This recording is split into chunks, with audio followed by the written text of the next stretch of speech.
హృదయాన్ని ఎక్కడ పడితే అక్కడ అలా వదిలేయకండి. అన్ని శరీర భాగాలకి రక్తాన్ని సరఫరా చేసే హృదయం కథను తెలుసుకుందామా?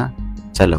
సంకోచ సడలికలతో గుండె నిరంతరం పనిచేస్తూనే ఉంటుంది. సడలినప్పుడు కణాలకి శక్తితో కూడిన ఆహారాన్ని పంప్ చేస్తూ, సంకోచించినప్పుడు వ్యర్థ పదార్థాలను తిరిగి డంప్ చేస్తుంది కణాలను. ఈ క్రమంలో తనను కూడా ఒక అవయవంగా పరిగణించుకొని తనకి కూడా కొరోనరీ ధమనుల ద్వారా రక్తాన్ని ప్రసారం చేస్తుంది. ఇక్కడ అసలు కథ ప్రారంభం. తినడమే తప్ప వ్యాయామం తెలియని మన శరీరాలకి కొవ్వు ఎలా పడుతుందో కొరోనరీ ధమనులకు కూడా కొవ్వు పడుతుంది. ఇంకేముంది, శక్తితో కూడిన ఆహారం గుండెకు అందడం ఆగిపోతుంది. ఇక హొటాహొటిన స్టంట్ వేయించుకోవడానికి హాస్పిటల్కి పరిగెట్టాలి. హాస్పిటల్కి వెళ్తే గుండెపోటుకి మరొక గుండెపోటు వస్తుంది, ఆ బిల్లు కట్టలేక. దీన్నే అంటారు గోటుతో పోయిందని గొడ్డలతో తెచ్చుకోవడం అంటే. అందుకే పదండి ముందుకు, పదండి తోసుకు, పదండి పోదాం పైపైకి. పైపైకి అంటే పైపైకి కాదు, కొవ్వు కరిగించడానికి. సబ్స్క్రైబ్.